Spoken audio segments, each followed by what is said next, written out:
kaedah asal usul kaedah daun bidara ini daripada siapa dan tujuan dia. Dan adakah jin takut dengan daun bidara? Dan mengikut pengalaman kami, bukan semua jin takut dengan daun bidara.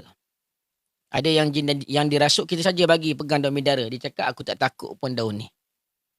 Sebab apa? Sebab tujuan yang disyorkan oleh Wahab bin Munabbih, seorang tabi'in itu, bukan untuk diberikan daun bidara itu, bukan untuk menakutkan jin. Tetapi digunakan daun bidara itu adalah satu kaedah bagi ikhtiar untuk mencari kesembuhan bagi sihir dan juga gangguan ataupun sihir yang melibatkan suami isteri.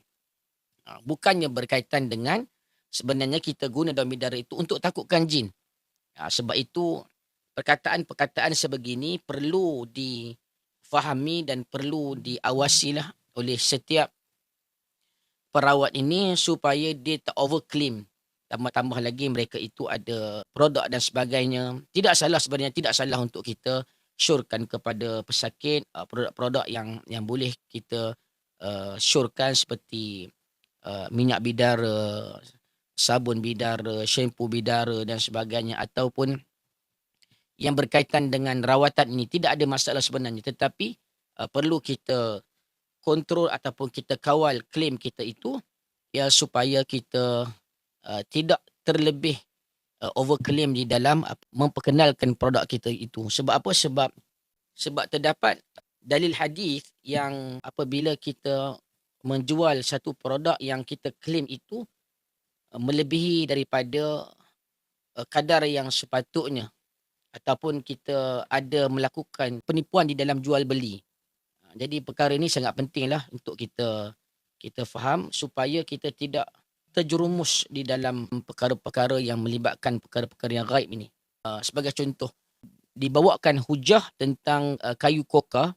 Apabila ada manusia golongan yang menjual kayu koka ini, dia overclaim kepada kayu tersebut. Dia cakap kayu koka ini datangnya daripada bahtera Nabi Nuh dan sebagainya. Overclaim. Jadi Dr. Zahruddin Abdul Rahman, dia pernah pergi bertemu dengan almarhum Syekh At-Tias-Saqar yang ketika itu merupakan ulama di Mesir. Pada tahun 2004, ditanyakan kepada dia tentang kayu koka ni. Kata Syekh At-Tias-Saqar, ya, sesiapa yang mempercayai kayu ini, dia adalah orang-orang yang jahil. Itulah yang disebutkan oleh Syekh At-Tias-Saqar. Ditanyakan juga kepada ataupun Dr. Zahruddin Abdul Rahman pernah berbincang dengan Syekh Profesor Dr. Abdul Malik As-Sa'di, ulama Iraq yang menjadi pensyarah di Universiti Mu'tah Jordan. Beliau mengatakan tentang pemakaian cincin koka ataupun rantai tasbih dan lainnya yang wujudnya daripada kayu koka, mengikut klaim mereka lah, dengan kepercayaan akan kehebatan ghaib kayu yang boleh mendatangkan kesan baik ataupun menolak keburukan. Ia termasuk dalam kategori tangkal yang membau hukum syirik. Apabila kita terlebih mempercayai ataupun terlebih overclaim kepada satu produk ini, yang kodongnya boleh mendatang kesan baik dan menolak keburukan ini, kata Syekh Profesor Dr. Abdul Malik As-Sa'di, dikatakan apa? Ia termasuk dalam kategori tangkal yang membau hukum syirik. Dikaitkan dengan hukum jual beli pula.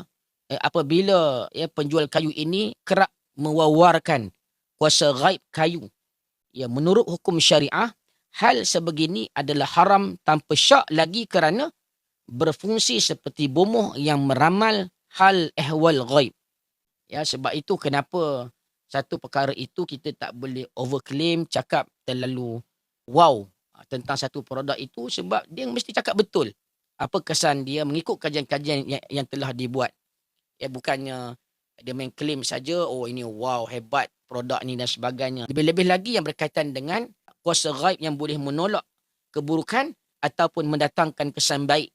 Sama ada secara sedar ataupun tidak sedar, sudah melakukan penipuan apabila menyebut kayu koka ini sebagai kayu yang sama dengan bahtera Nabi Nuh, padahal tiada sesiapa yang pernah menjumpai bahtera itu.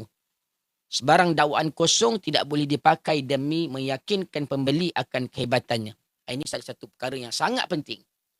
Sebab itu kita jual produk ni mengikut pengalaman pesakit, apa yang telah dibuat kajian dan sebagainya. Kena berhati-hati. Apabila perkara tidak sabit kebenaran yang ini dijaja bagi menjual kayu ini, ia akan tergolong dalam kategori pembohongan dalam jual beli. Sebab itu dalam Islam ni juga ada hukum jual beli yang perlu kita patuhi, yang perlu kita ikut dia punya hukum supaya hasil daripada perniagaan kita itu, jualan kita itu, kita dapat hasil yang diberkati oleh Allah Subhanahu Wa Taala.